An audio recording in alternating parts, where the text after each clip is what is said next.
our viewers. Well, it is 18 minutes past 8 p.m. on Friday today, and of course we are bringing you the Insight live from Good News Broadcasting Studio headquarters right in Nairobi. And ladies and gentlemen, today on the Insight we are going to discuss some of the topical issues actually that are affecting Kenya. We talk about the high inflation rate that has made the government to rethink how to bring the cost of food down to now the bet is on GMOs. We delve into a hot topic of discussion where we get to interrogate the clamor for creation of more counties and in effect more seats. What about the unusual dalliance of the West and Kenya? These two is raising questions, and we are here to give you answers to these questions. And of course, we are also going to look into the issue of the 8 billion people now in the world. Well, there's so much more in line for you on the Insight tonight as we get to delve into this high topic discussion tonight. Well, I have my guest tonight, and my guest is Anthony Masu, who is a youth leader. My first guest is Anthony Masu, who is a youth leader, is joining us for the show. And thank you so much, Masu, for joining us. Asante sana, Bwana Eugene. We have Mr. Eric Naibei, who is also joining us on the show tonight. Mr. Eric Naibei is an advocate of the High Court. And thank you so much, Mr. Naibei. Good to see you, sir. Thank you very much, Eugene. Good yes. to see you. Our other guest is Cyrus Litswa, who is a public policy analyst. Right. Mr. Cyrus Litswa, thank you so much for joining us on the show once again. Good to see you, sir. Good to see you too. Are you good? Thank you. Now, gentlemen, today we talk about the state of the nation, and there's so much things that are actually going on currently in the country. People are talking about so many issues. Well, let me start with you, Mr. Litswa. If someone from nowhere came and asked you that what is the state of the nation, what will be your answer? My answer, it will be very straight. The state of the nation is that our nation is still at the political mood. They're still in political campaigns. Because whenever the president stands to give a speech, is giving us new manifestos every day. Whenever the deputy president stands to issue a statement, he's telling us the way he was weaponized, politically weaponized. So we are still in political mode. Okay. We have not still recovered from the political campaigns. So we are still receiving other manifestos on top of the other manifestos that we were given.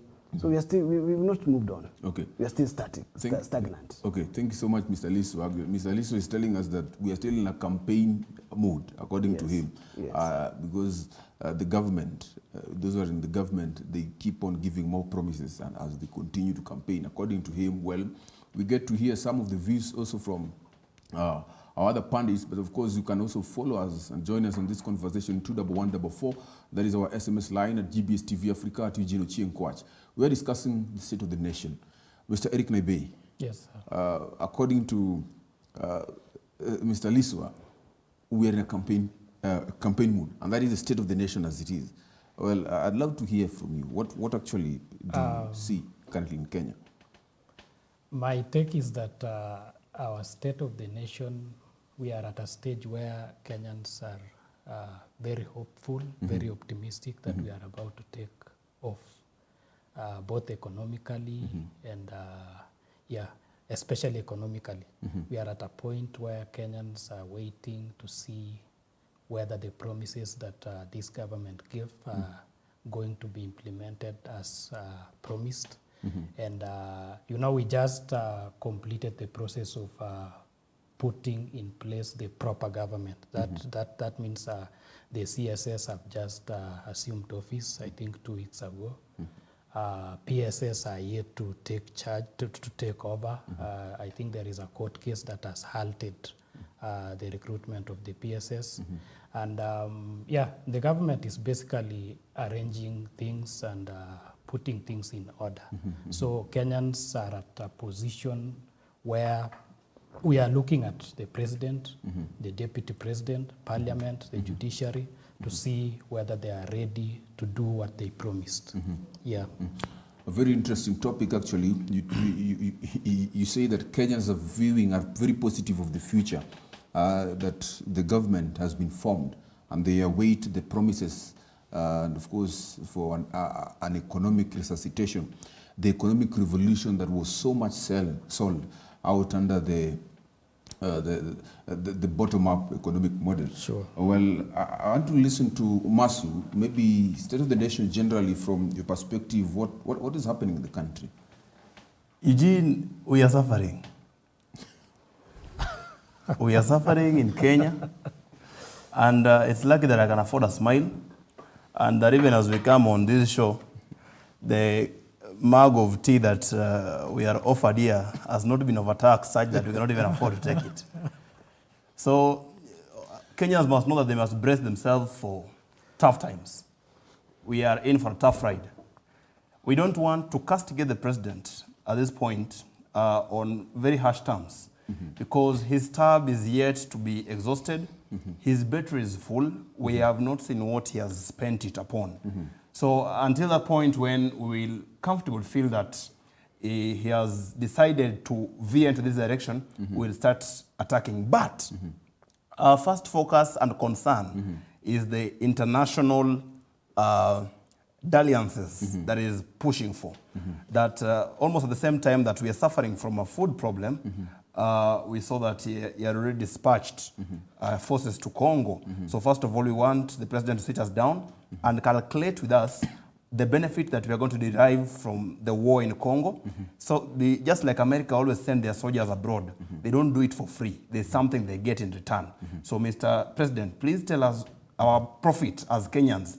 Are we going to mine some gold? Are we going to steal some resources in Congo? Please tell us so that we know that we are going to benefit. We will support. Provided you tell us there's something in it for us, as Kenyans, we will support, we will not oppose you. Otherwise, for the domestic policy, we are giving you time. Please pass your agenda, pass your preliminary budget to push this thing until the next budget is read. We will support you. But Kenyans must know that we are suffering at the moment, and we will continue to suffer until something is done. And I just want to start it from where you have left it, that Kenyans are suffering.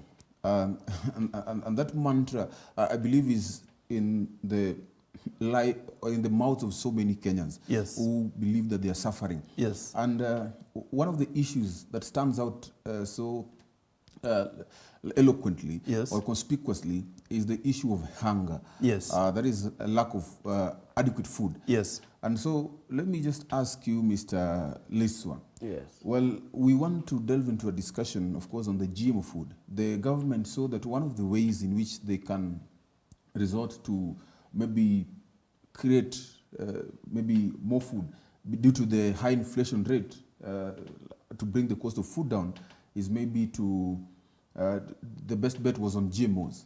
I don't know what you think about GMOs.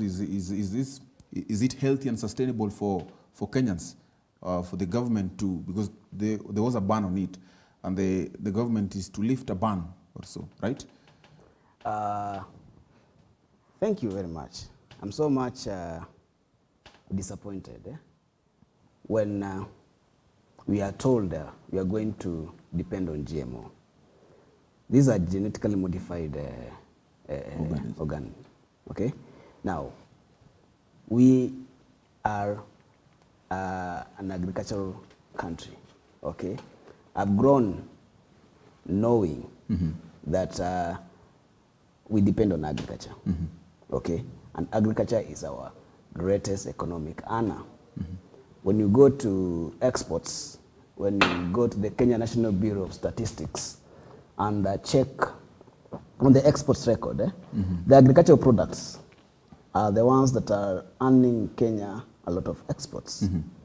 Now, when you tell us that we have to rely on GMO, a person like me, I come from Western, okay? This is I come from Western, this is the basket of the Kenyan food. So when you tell me that, in other words, you're telling me that I should not till my land, but I should wait for the importation of the food that will be brought, okay, so that I depend on it. And mark you, when I depend on that food, that will not end up satisfying my needs, okay, health-wise, okay, then I become redundant. My land becomes redundant.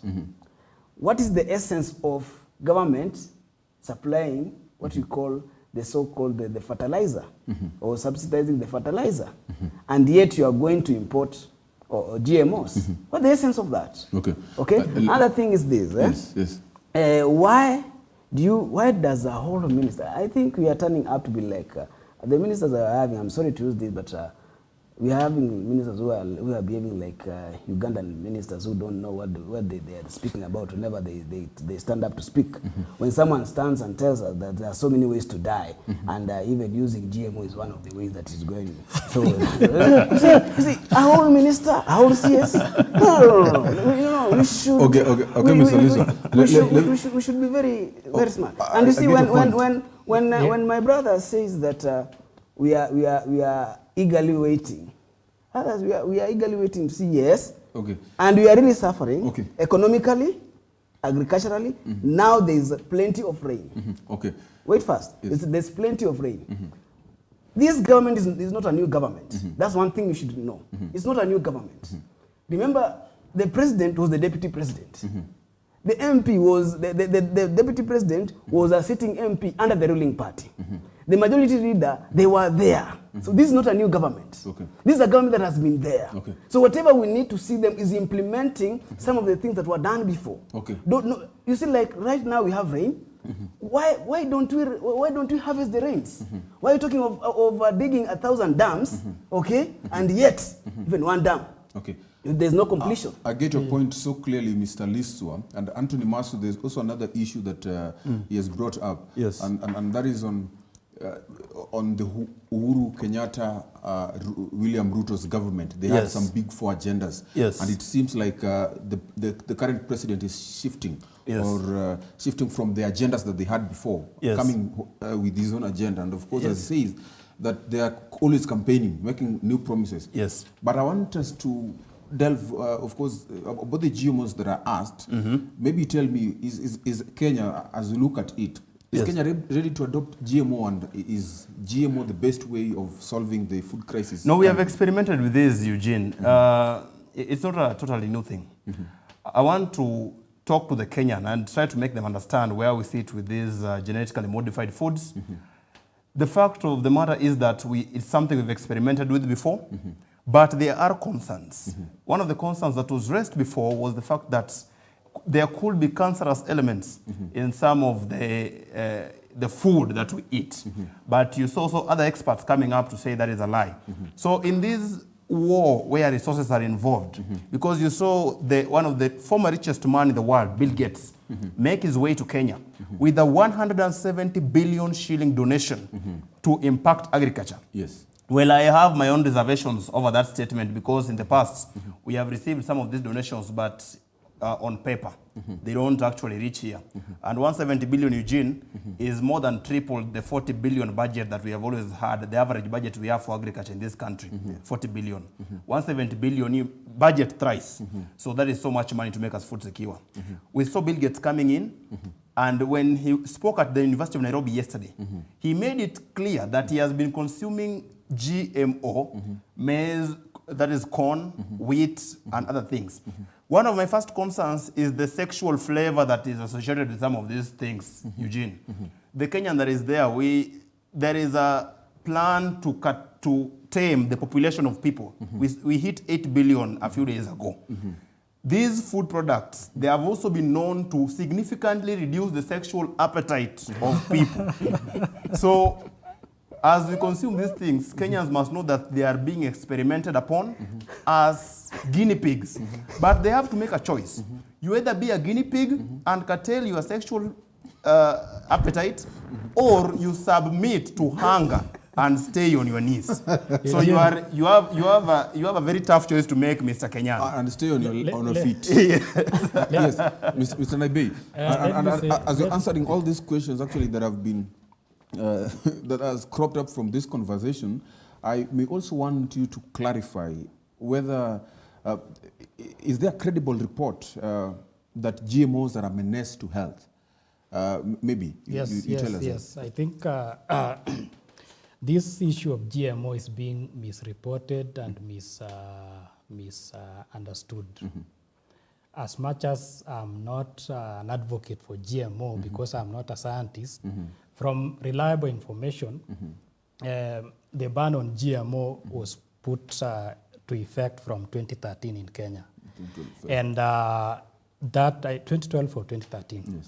Yes. Shortly before that, there is a research firm that I think conducted a research on, they experimented on rabbits, rabbits or rats, and they established that there were cancerous elements in these GMO products.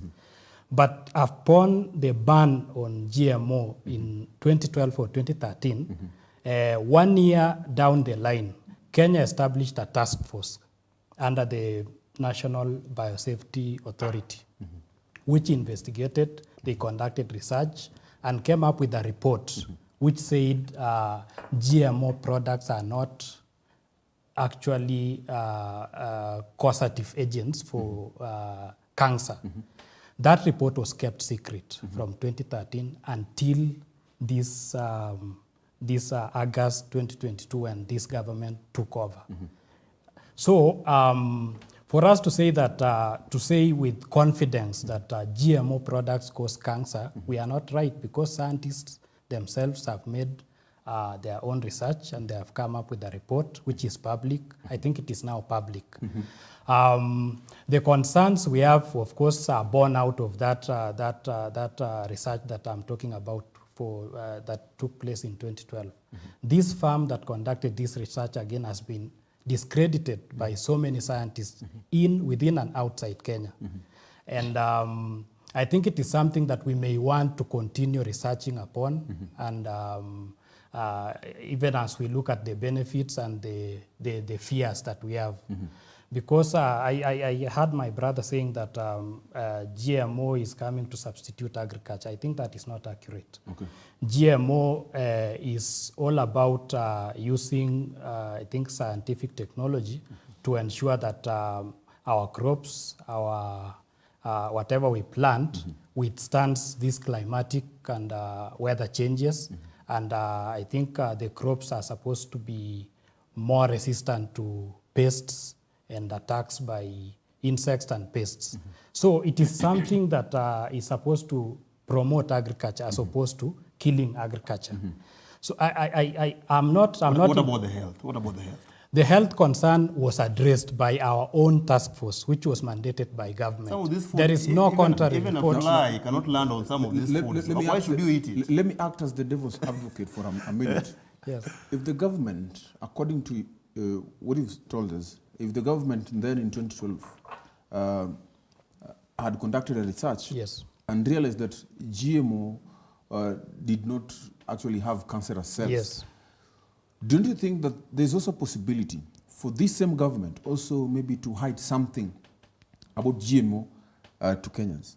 Of course, there is a possibility. But if you are to use Kenya as an isolated case, look at other countries, what they are doing. Okay. Look at even the issue of Bill Gates. Bill Gates is known to run a foundation that has been sponsoring GMO-related donations. And it's profiteering. Yeah, it is profiteering, but countries such as Germany, USA, UK are using GMO products without any problem. You see, no, they have high cancer rates. Eugene, They have high cancer rates. there is this saying which I think the South Korean president said, Africans, when we will go back to our own beliefs and cultures and stop dominating what we were brought by the white man, then we shall now start getting the right path. My thing is this. I don't object what we call evolution, be it scientific, be it these other evolutions. But my question is this. I have a grandfather in the village who has lived long without feeding on GMO. Will I, not even I, will my son or my daughter reach that age by feeding on GMO? Okay? This is a person who tills his land. This is a person who goes to the market, buys the ordinary mbegu, okay? plants it, okay, harvests, take it and then anachuna kama ni mboga, okay, he harvests the vegetables, goes and cooks the vegetables, he eats. Why? The other time I talked about what we call neo-colonization. That is what we are facing right now. We are still being colonized by the Western countries. It is high time we sit down. Why do we have universities in this country? We have a fully-fledged university, the Jomo Kenyatta University, JKUAT, is only based for agricultural research. Okay? We have what we call University of Nairobi also, which is also based in good research. Why can't we use our own institutions? We have Egerton, also based in that. Why can't we use our own institutions, okay, based in our, with regards to our own environment, okay, to give us what is best for us? Why do we have to use a university, okay, in the States, okay? Then why are we going to university? Why are we forcing our children to go to university to study? And yet we discredit, we don't value the research that is carried out there. These are some of the things that we need to sit down and look into. I will believe. Mr. Naibei, I will not believe Naibei. I will not believe Naibei as a lawyer in this country, but I might believe a white man who has studied in US or somewhere else. Okay?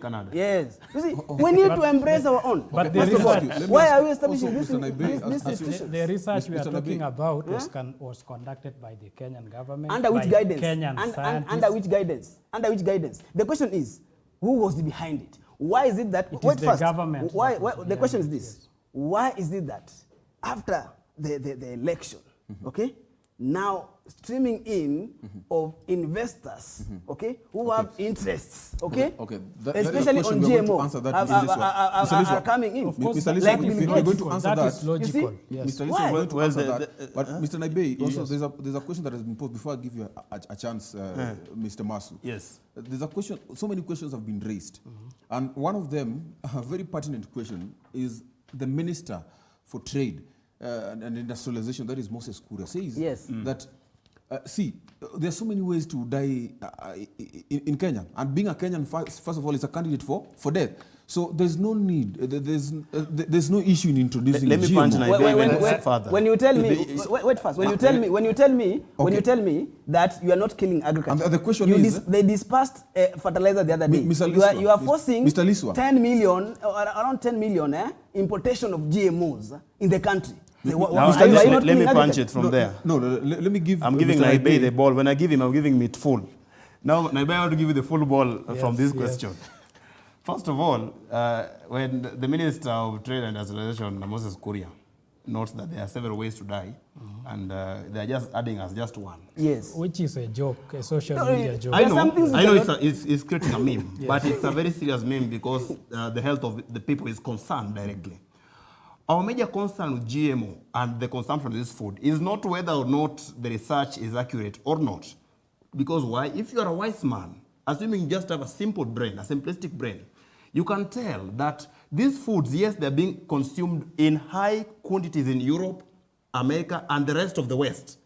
And the effect is that their hospitals are flooded with people with terminal illnesses, chronic illnesses. There are high rates of cancer. There are high rates of cardiovascular diseases.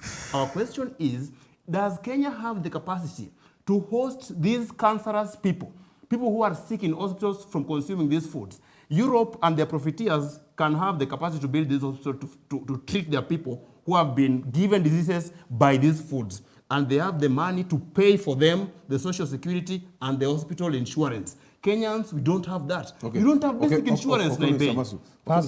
Your grandfather in the village does not have basic health insurance. So what we need is an understanding between the effect of what we are consuming and the decision to take it or not.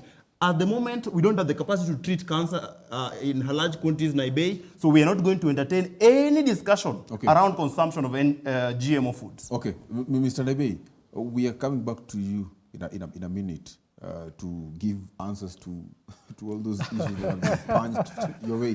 Seems you're the only person who believes in GMOs right now. And also my next question is, what is the future of food security? That is also a question that I'd love us to maybe I think get to answer. the entire debate on GMO is about food security Yes, but and the food security is mitigating in on the limbo. crisis we are facing. The food as a security nation. is So in we're coming limbo. back to Yes. The that. food security is in limbo. Okay. Yes, that We're is coming why back to we're that. doing But that's not a solution. Mr. Liswa, That's not a solution. thank you so Yes. much. Ladies and gentlemen, our viewers, this is the insight. We are having this discussion, conversation, always for you, to make you understand certain things which otherwise you may not have known. Of course, through the eyes of different stakeholders. And in this case, I have a lawyer, a youth leader as well. And of course, we also have a public policy analyst. Thank you so much, at GBS TV Africa, at Eugene Ochieng Kwach, at 21144. That is our SMS line. You can also get there and get to discuss with us and converse with us. Please stay with us.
The state of the nation, and we started with GMO. Yes. Another question is, what is the future of food security? But of course, you'll have to answer that after answering all the other issues that have been punched your way.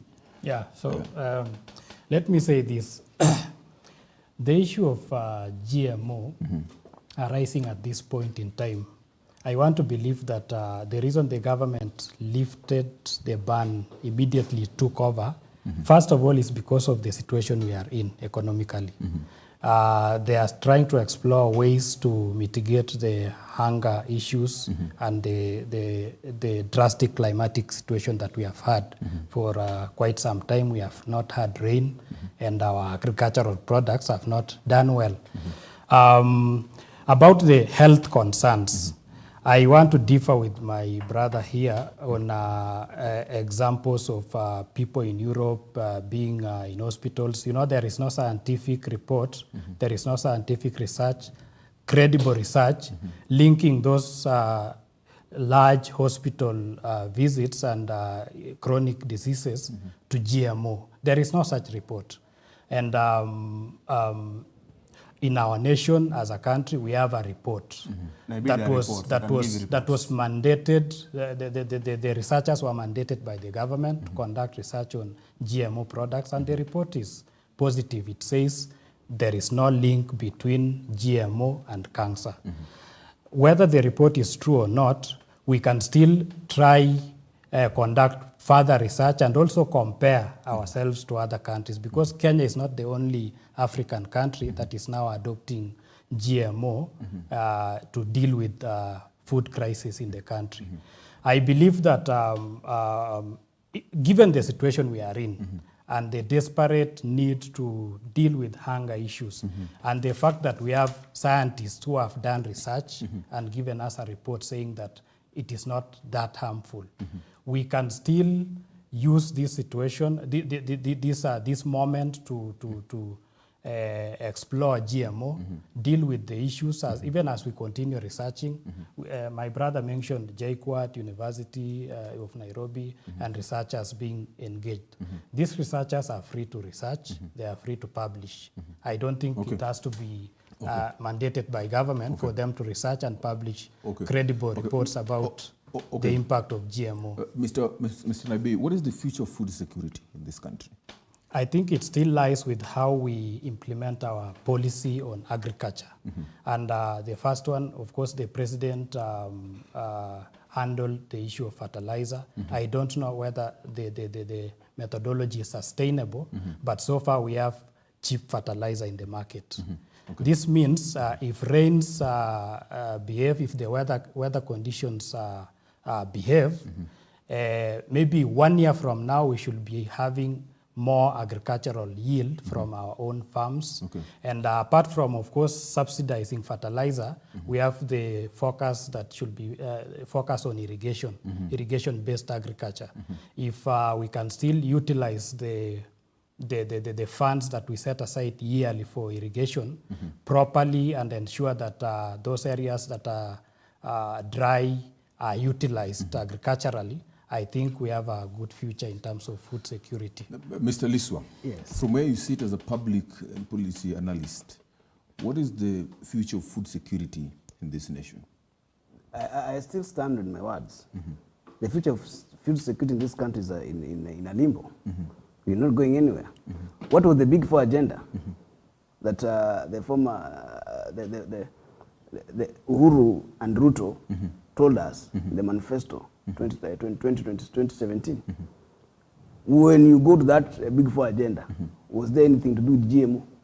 No, because GMO was scrapped before. Where he was, the president was among the people who were against the GMO by then. And mark you, this is a doctor, okay, in matters to do with agricultural, okay, not just a doctor, but a doctor who has specialized in things to do with agriculture, okay. His studies is around agriculture. Now, when you tell me, and my question, I still ask that question to my brother here. It's very tricky when you take a lawyer, okay, who has studied law, to go to the hospital and treat people, to inject people. This person will inject people, will diagnose people with wrong medication. So, my friend, you see, when you come and defend, okay, GMO strongly here, you're not an agricultural student. You didn't practice agriculture. Some of us have done agriculture. Listen first. Learn to listen. You see, we've done agriculture. We come from areas where agriculture is well practiced, okay? We know the seasons when there's high, what you call high rainfall and low rainfall.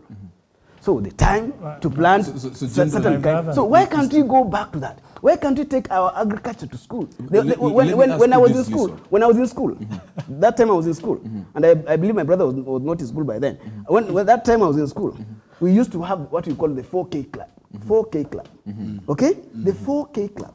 We used to practice this thing as from class 4.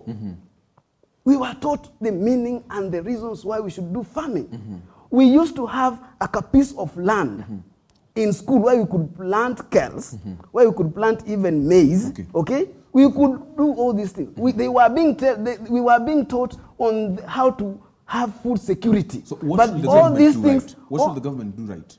what the government should do right. Because okay? actually the government has provided cheap fertilizers. Very true. Yes. And then the question is, when you provide the cheap fertilizer, then you are bringing us GMO.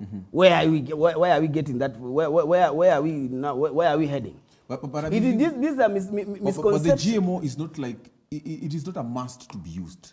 The government will actually, through the We have the Ministry of Regulations we have the Ministry of Agriculture. Number one. The regulations board will actually regulate Eugene, GMO. the profiteers will not give us space. Eugene, very We true. have to use And I remember I've mentioned something about neocolonization. Okay. We have neocolonization. The other time I mentioned to you about where we are colonized by IMF, Okay, let me whereby give- we cannot let- even let me give regulate a our master own, chance, I'll our give own a chance. electricity tokens. Yes. Now, what I want to say is this: where we are heading. We have the Ministry of Agriculture. Yes. Okay, we should come up with modalities on how to do our agricultural. Okay, we have the Ministry of Irrigation. Why can't we harvest waters?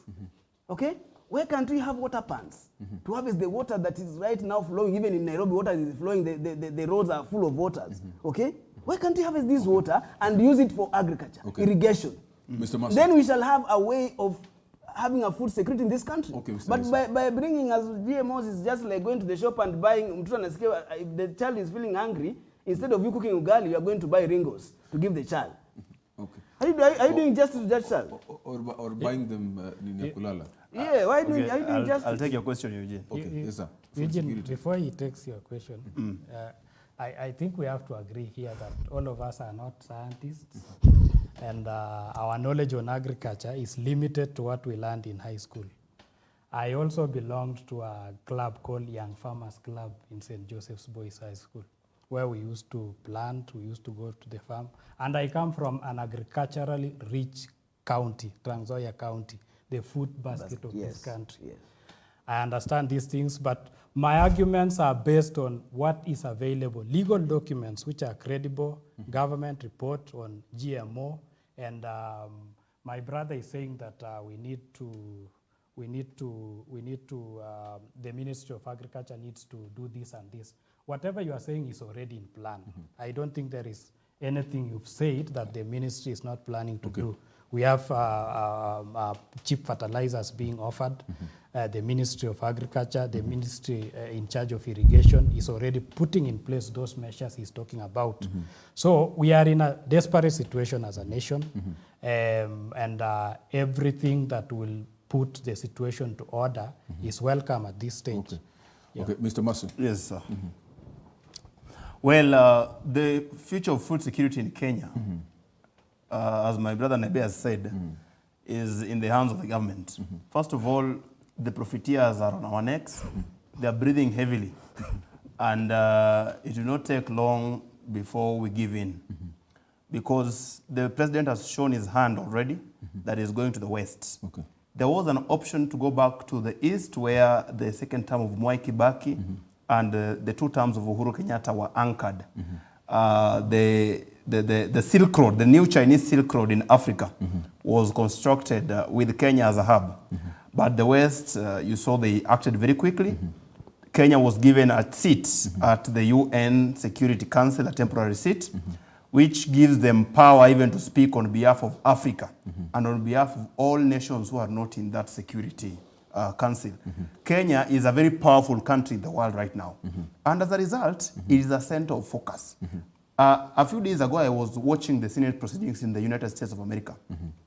And almost half of those deliberations the name Kenya had to come up, which means they have placed Kenya at the center of their foreign policy. What does this mean for us? This means that we have to work hand in hand with all Western investors and let me call profiteers. It does not matter the impact of their profit, their efforts to pursue profit in Kenya will harm the Kenyan people. All they want is their money. So we have no choice about GMO.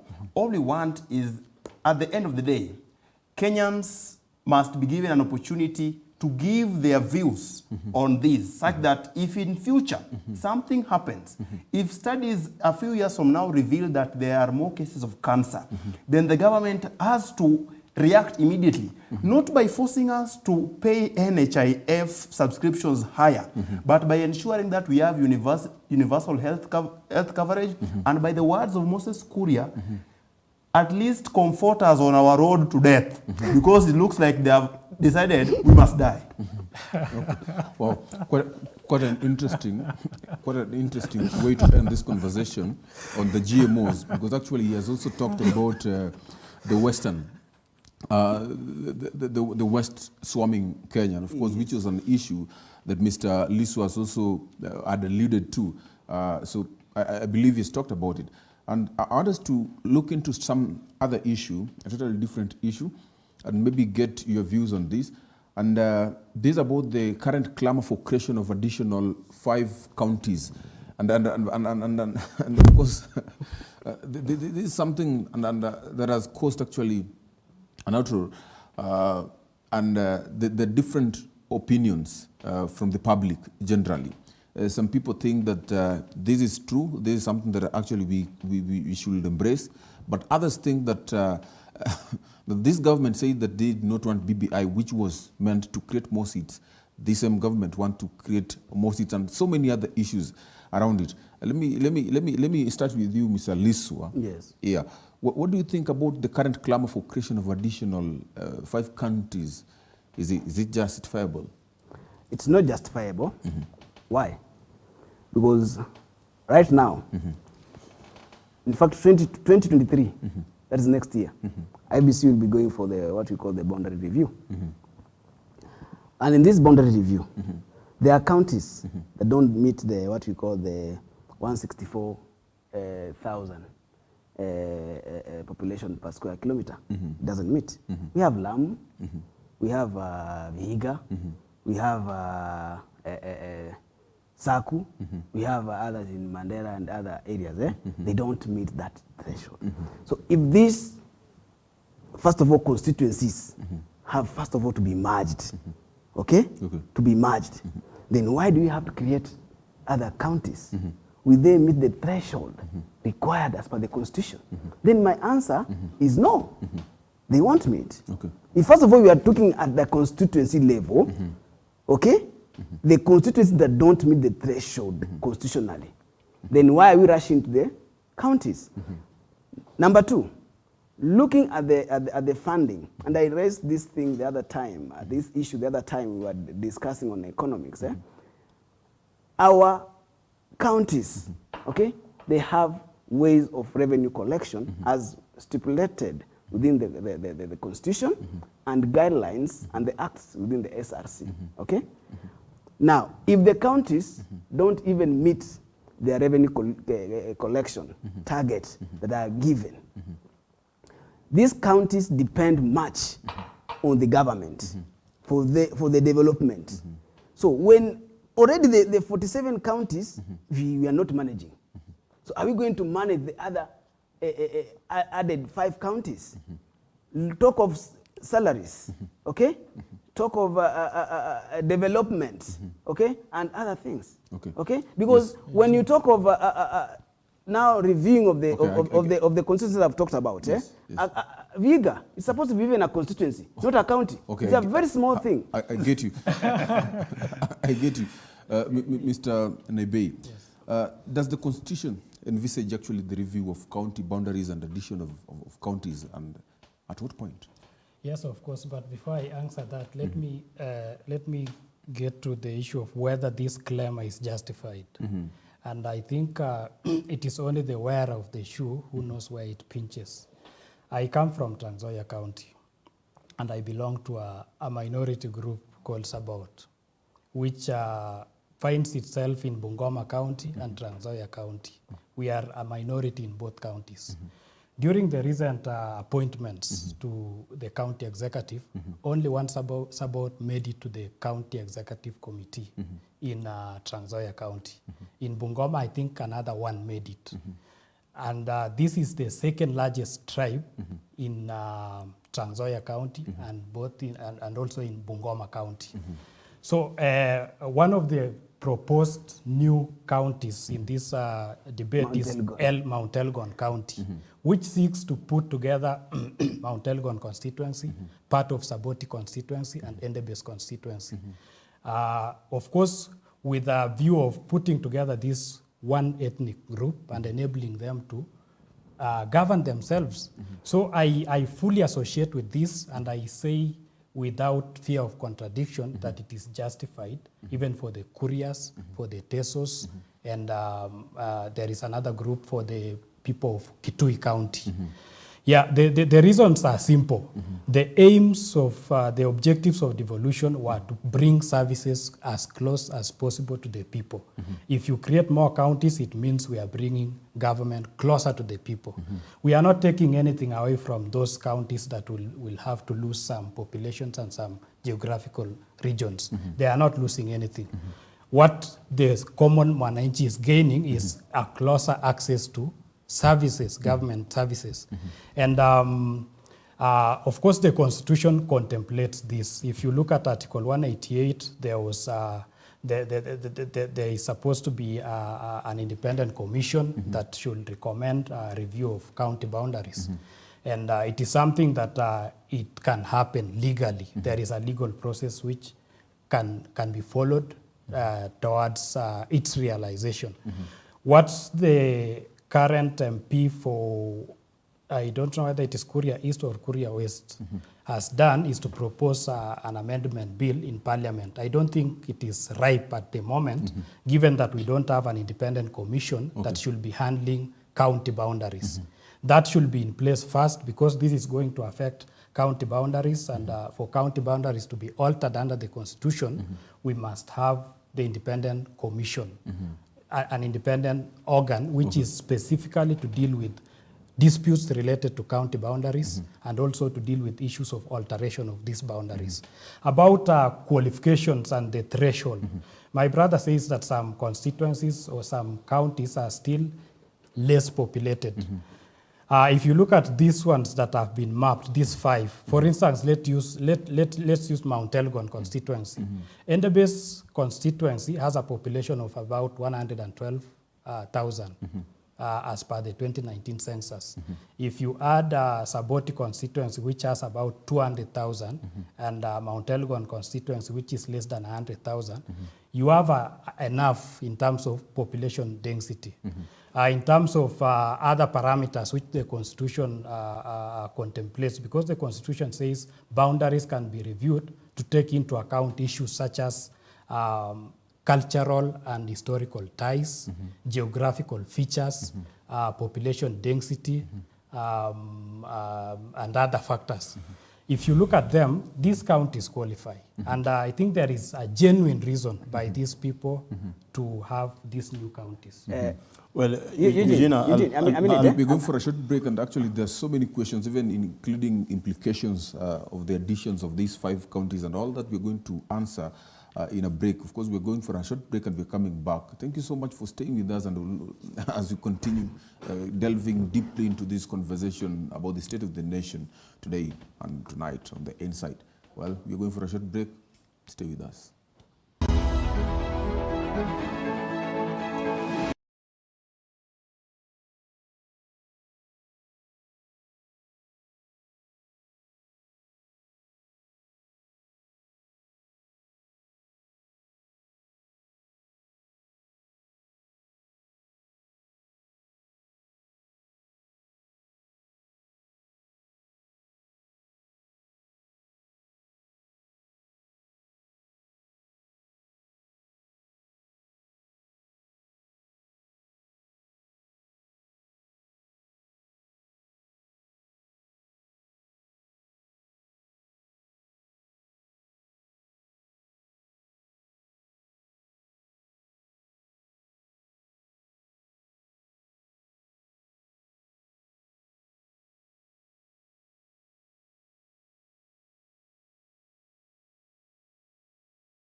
Thank you so much for staying with us. Of course, this is the insight. We continue to delve into this conversation.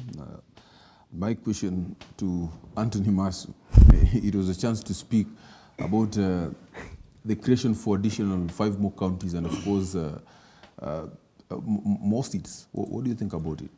Eugene, if you would contextualize me in the past, in history, say during the formation of America as a nation, I would be, a Republican, and I would suggest more power to the devolved units because they are closest to the people, understand the immediate needs of those people.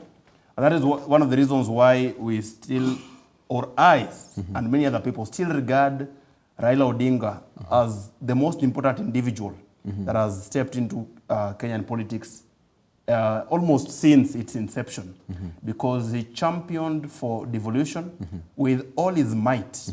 And right now we are closer to the governments. So I'd really love this devolved unit to be as close to the people as possible and to be taken into account for their actions. But I don't want this clamor to be viewed using the light of other issues outside the immediate economic interests of people. For example, in Migori constituency, county, where the MP who is proposing new counties to be formed, especially Kuria, is hailing from, there is little to support the clamor for a new county. Because first of all, Kuria has traditionally had a deputy governor and even a women rep as their token of appreciation for being with us together in one country. Because we believe we are brothers with the Kuria people. Secondly, a big part of the revenue generation for Migori County comes from the Sirari border, which, if it was split, would go back to Kuria. So this means it would look as if you are cutting off River Nile so that the Egyptians can do what? Can die on the other side, which is not something we want to pursue right now. And finally, one of the major reasons for this is the continuous statement that Luos are not circumcised, and therefore they cannot lead Kurias who are circumcised. Maybe we are not going to split counties on the basis of foreskin. That is a very simple matter. That is, in fact, it is discrimination, the Luo. So because I'm a Luo, and I know that that sentiment is always being propagated. The moment we allow that to be used, then that is the day we'll start saying, if an uncircumcised person is capable of leading, he cannot be president in this country to lead other circumcised tribes, such as the Kalenjin, the Kikuyu, and the Bantus, who circumcise their people. So the moment we start using trivial issues such as those, then we cannot prosper as a nation. We have to allow for a proper and fair environment to deliberate on the creation of counties, bring services closer to people, but with the right reasons and in the right approach. Eugene, Listen. sorry, Naibe. And first of all, I appreciate you because you come from Trans Nzoia. I come from Bungoma. And, when you talk of you want to come and bring other constituencies, even the Mount Elgon constituency you're talking about, I think you need to have substantive, reasons to why you want to create these other counties. Devolution was not brought to create village states. No. Devolution, the meaning of devolution was for it to ensure resources are down to the people. We have representation from the county level to the national level. The county level, we have the county assemblies.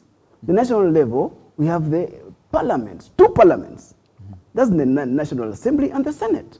These are parliaments. And we have the women rep. So we have good representation as now.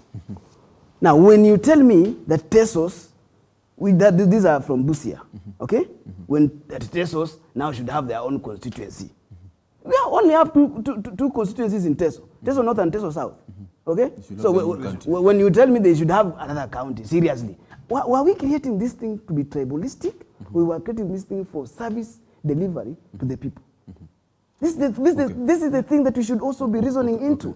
Let us not be pushed and and swayed Okay. by all these things. We had BBI proposals in BBI.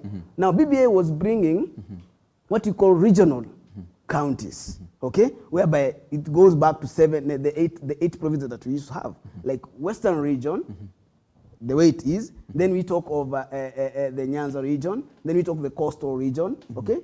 That's what BBI was bringing. Now, when you are shooting down something, okay, because I was also a champion of BBI. I championed BBI, okay. I sat, okay. We made our proposals. We presented our proposals, okay, which were adapted in the BBI. Okay. So when it was shut down because of few issues, now the same thing that you shut down, the same thing that you want to bring to life. Does it mean that you are just but a person who waits for people to propose something, then you want and ride on it? Let me answer in 1 minute. Let's not trivialize this issue. You know, even in the Bible, King Pharaoh was very reluctant to release Israelites for the reason that he enjoyed the services of the Israelites as slaves. My brother says he comes from Bungoma.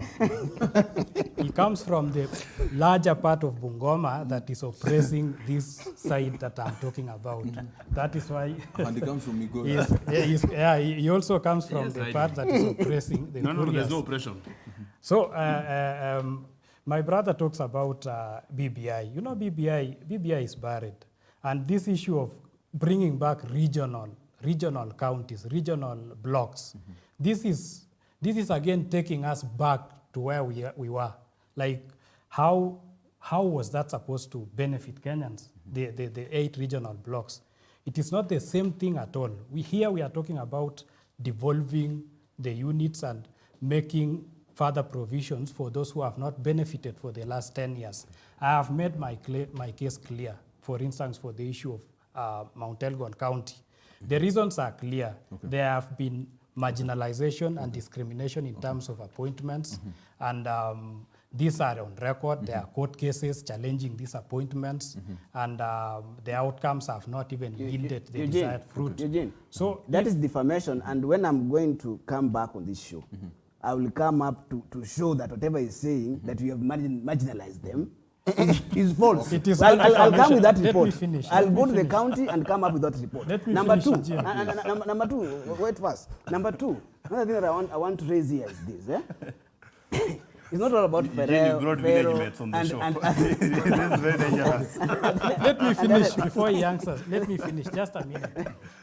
For the case of Trans Nzoia, my good governor, George Natembeya, was quoted earlier this week saying that Trans Nzoia County boundary is cast on stone. I just want to tell him, boundaries are meant to be changed. That is why we have a law and we have provision for changing I want to say this. Trans Nzoia County boundary will be changed. Constitutionally, this thing will be tabled in Parliament, okay, as a bill discussed. Then, if it passes Parliament, it will be brought to us. And I, as a voter and a Bungoma resident, okay, the larger Bungoma, I will shoot it down, and I will lobby others, people in Bungoma, to shoot it down. So we cannot have other mushrooming small villages You know, the reference to a village is also part of the marginalization I'm talking about, and I think the contempt with which some of these communities view other communities. If you talk about a community that is advocating for self-representation and to feel the taste of self-governance, then you trivialize it to a village issue. I think it is a continuation and a confirmation of what I'm saying. Mr. Nabei, let me ask this to Masu. Yes. Masu, the person who came with this bill, the member of parliament who's coming up with this bill, yes, this was because of marginalization and discrimination, even as he's saying. Now the question is, are there other alternative ways to address the concerns of marginalization and discrimination? I think they're already captured in the Constitution, Eugene. When you're given the chance to elect your members of county assembly, then it means the Constitution has already given you provision to have your people within the structure of governance. in terms of legislative representation. The second opportunity is that the people who are forming government must have an opportunity to include all members of the communities who are resident in this county. In fact, the constitution stretches it even a little bit more. For example, in Migori County, there are Kikuyos, there are Kalenjins, there are Maasais, in fact, a large number of Maasais in Migori County. And the constitution allows you to make them part of the ruling structure of the county. Yes. So, like in Migori County, the deputy governor is a Kuria. What I'm trying to say, God forbid, Eugene, is that if His Excellency Ochilo Mbogwayako dies today accidentally, then the governor of Migori will be a Kuria, okay? Which means they are inside the governance structure of Migori County and have an opportunity to propose members of their community that they feel should be within the governance of Migori. The Luo people inside Migori County have had this notion that these are brothers and there are seats that should be left for them. In fact, during the campaigns, there are seats that are always not being touched. In fact, for 2 campaigns from 2013 to 2017, it was being said, women rep, hiyo ni ya Wakuria msiguze, wachana nayo. Deputy governor, hiyo ni ya Wakuria msiguze, wachana nayo. Eugene, surely, is that discrimination? Okay. So what the only concern here is they realize that just because the Luos are majority, there's a high chance that we might not actually ever get to take the governorship position. But it is always, that is never actually the case. The case is that you are represented within the structure. Not everybody can leave. Eugene, Okay. I want to get- no, just one few words. We- When we talk of adding counts and the reasons to why I term them as village representations, is because of this. What is the role of a member of a county assembly? Representation, okay? Oversight, okay? There are always 3: representation, Okay. oversight, and Legislation.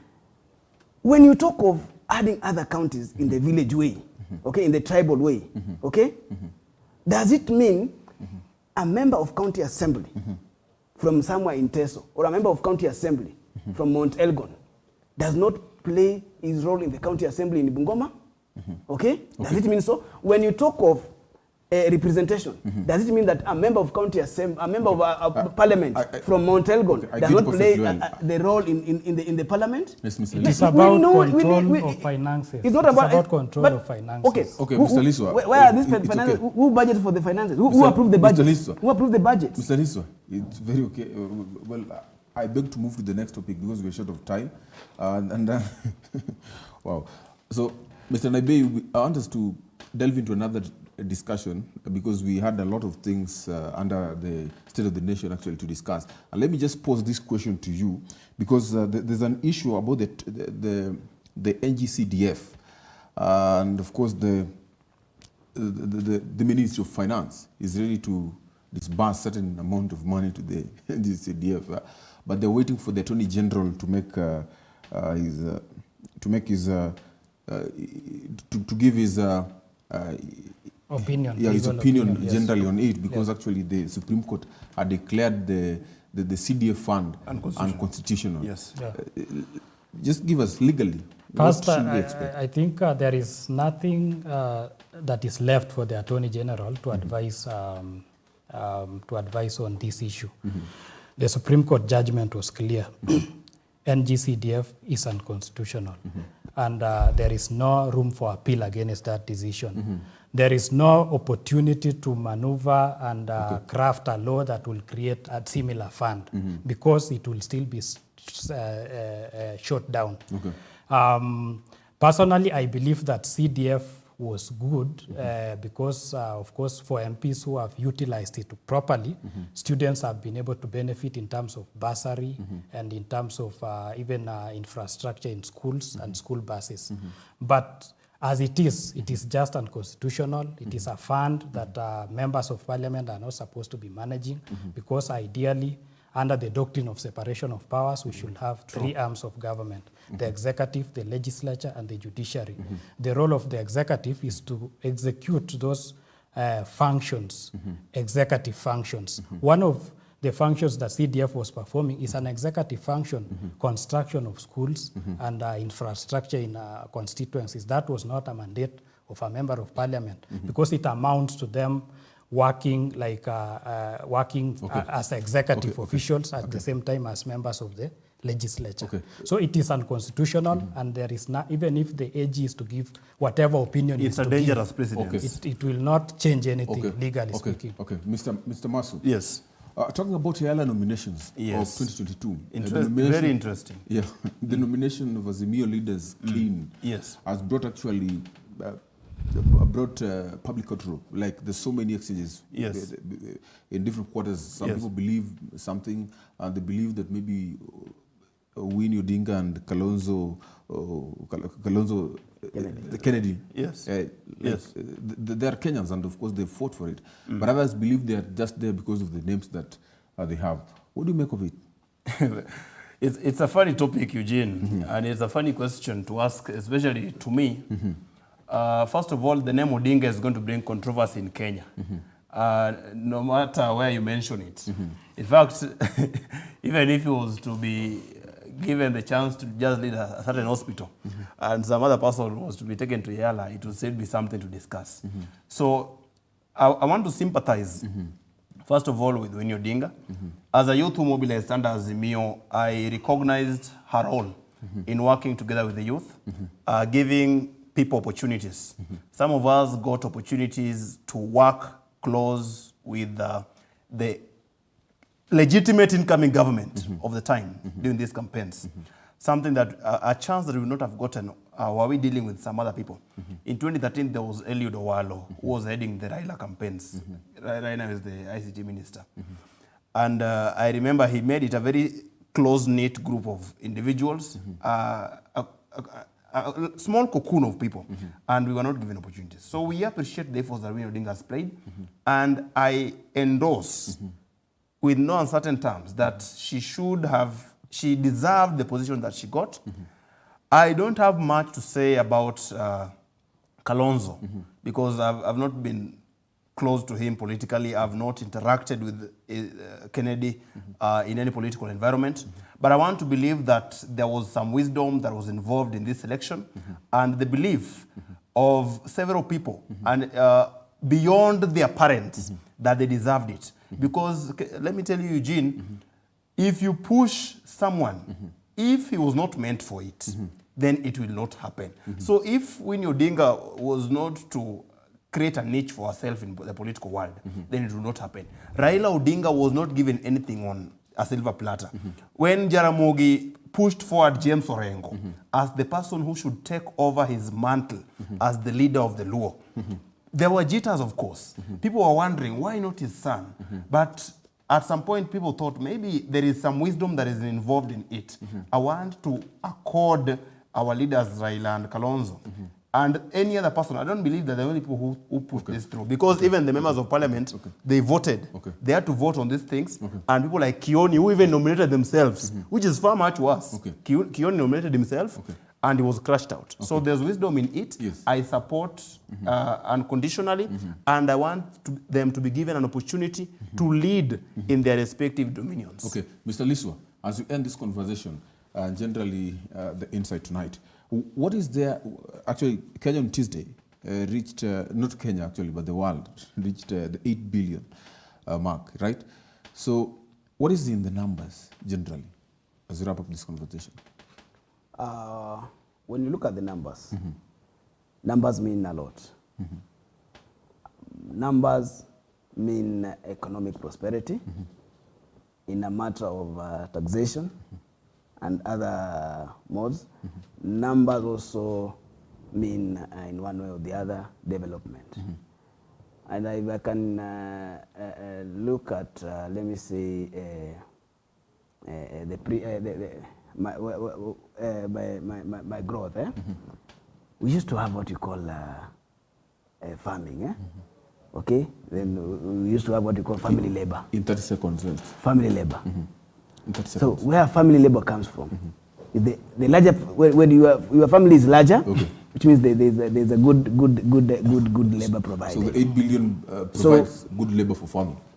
So, okay, population is good Okay. based on economic growth, Okay. actually on taxation. Okay. Okay. That is the final remarks.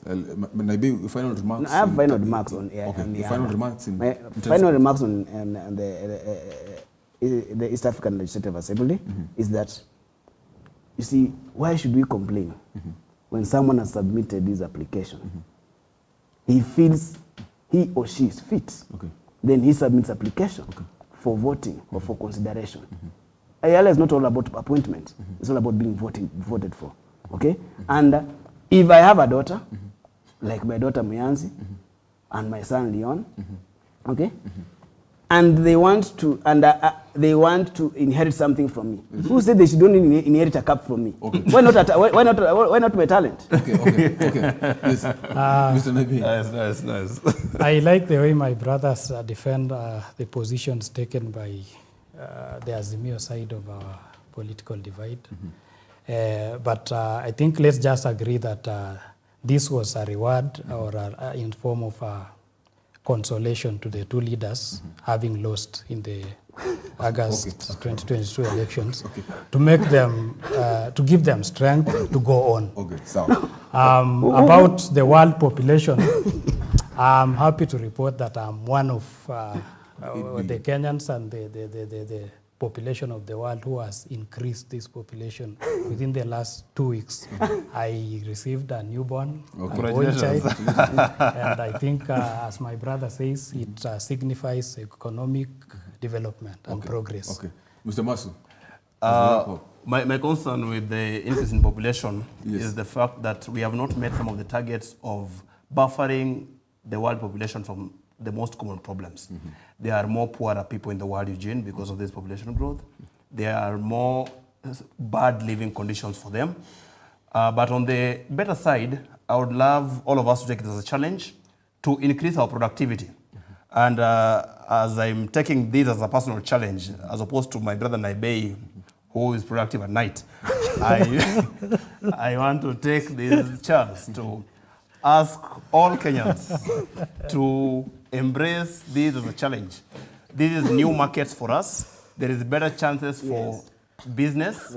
The children who are being brought into the world represent better business. And so the future is bright for all of us. And because we are here as bright youth ready to defend you from the ills of the government of the day, you are in safe hands, and God bless you. Have a good night. My you so brother, much, gentlemen. remember the godly mandate to multiply and fill the earth. Thank you so much, gentlemen, for making this happen tonight. We are so much grateful as DBS for having you on the show tonight, and we are so much grateful for also staying with us, you, our viewer, for staying with DBS TV Africa as we continue to efficiently educate you and make you understand things which otherwise you may not have gotten to know. Well, through the eyes of different stakeholders who we bring on the show every Friday night. And of course, you know that when it's Friday from 8 p.m. to 9:30, we bring the insight. It is me, Eugene Ochienkwach, and of course, we bring you the insight. Thank you so much. On behalf of everyone who has made this happen, you have a good night.